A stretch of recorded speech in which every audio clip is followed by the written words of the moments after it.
sorry. No, I don't know how long Catherine will be. I would say you should. Well, I'm not much good at talking for a start. I'm terrified. It's just us. It's us. We're a scary bunch. Sorry? We're a scary bunch. Yeah, no, that's right. We've all got missiles to throw at Well, Save them. well,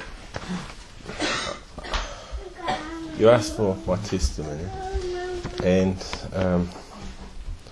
I'll probably get better as I go along. But basically, our family were Catholic to start with. We had a lot to do with the Catholic Church, and my parents became discontent with what was in the church, and they couldn't get the answers that they were looking for, and became seeking, and eventually we went on a holiday up into the North Island, searching for peace and contentment and trying to find the solution. We had a really amazing trip. This was back in 1982, where we saw the hand of God moving in mighty ways, and we went. There was crossing Cook Strait. We crossed Cook Strait and nearly wiped ourselves out crossing when even the ferries were actually off that day. But we didn't. You were sailing, is that right? We were sailing. We had a yacht, and we sailed across. We sailed across in our own yacht because we had a lot to do with boats here in Littleton and everything like that. So we met different people on the way up there who actually pointed us in the right direction. Amazing though that we didn't end up in some cult or something like that, because we were seeking so much we could have ended up in anything at all. But God was watching over us and keeping an eye on us with where we were going, and made sure we didn't fall into anything wrong. And finally we ended up at Coromandel, and we met an elderly couple up there, and through them and what they showed us, my parents became Christians, proper Christians, and we came home totally different people, and we ended up leaving the Catholic Church, and as time went on we went from church to church to church. But with myself, it was about when I was about 11 or 12, I woke up one night. I had a nightmare, sort of a nightmare, and I called my mother and father into the room and told them what had happened, and they helped me, and it was then that I had a revelation of what the Lord was, what He wanted, and He revealed Himself to me very, very clearly through what they said to me and everything like that. And then I ended up becoming a Christian through that, from what the Lord, He just showed. That it was just so obvious that, I mean, I was only 11 or 12, and it doesn't take much to know what's right and wrong. But we were trying to find a church that was biblical, a church that actually showed Christ properly. And we went from all the Assembly of Gods to the Elam to every church there was we went to.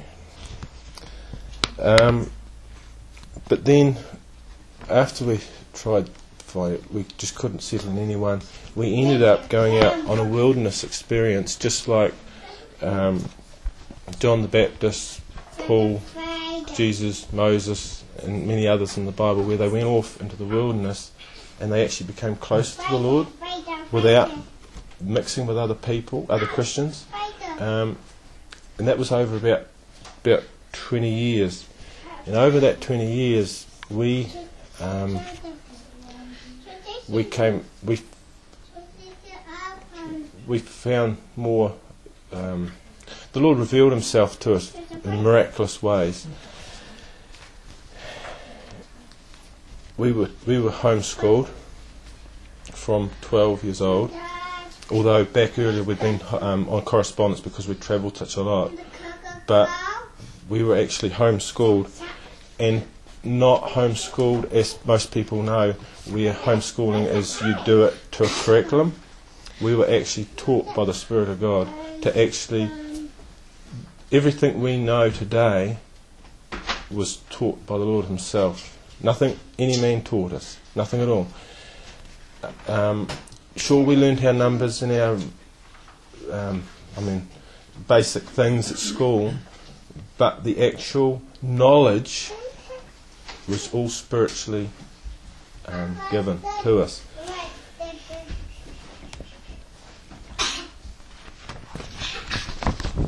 Back when I was about 5 years old,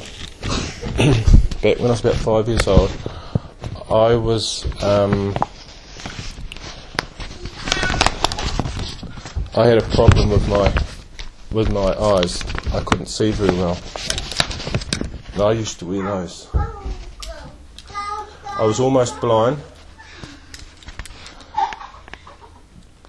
That would have been about when I was about 5 years old. I wore them. They wouldn't even fit properly now. But those, I couldn't see. But the Lord actually gave my sight back. I could hardly see very far in front of me. It was failing fast, and you can see how thick the lenses are. I wouldn't. Family with a lot of blind ones in the family. Grandfather and grandmother were blind. Well, I wouldn't be able to see you today if it wasn't for what the Lord did. I wouldn't be able to see at all. The other thing. Did that happen gradually over time? No, it was just one day. I couldn't see very well, and then one day I was able to see. It was just one of those things. That would have been when I was about 10, 11, 12. I can't remember. It's too long ago. But it just happened, and then there's another thing where back when I was 11 and 12 at school, I couldn't write. I couldn't even make up a sentence. Couldn't make a sentence. Yet after I was taught by the Spirit of God, I was able to write. He taught me until today I'm able to actually write. I mean, I write stories and things like that. Yet that is nothing that I can do myself. Nothing at all. That's all what the Lord's done. It's all up to Him. Now, you might ask why it's like that. Well, the thing is, we have a working relationship with Jesus Christ. We know the Lord as we know the author of the Bible, not the text. We know the Bible is just a handbook. It's a handbook from God, and unless you know the author, you can't understand the text. Now, if a person writes to a loved one in another country and writes a whole lot of things in the letter to them, and then somebody else intercepts that letter who doesn't know that person at the other end, they won't be able to understand. They'll get the idea of what the text is saying. You know, this person loves you and this person's doing this and they're doing that. But they won't know the character of that person unless they have a relationship with that person and know them as a friend as well. They can't know it. So there's so many people in the churches today that read the Word of God, yet they read it as a textbook. They don't know the author. They think they do. They've said a certain prayer in the church that says that they're Christian and they're on their way to heaven. But they're fooling themselves because they don't have that working relationship with God.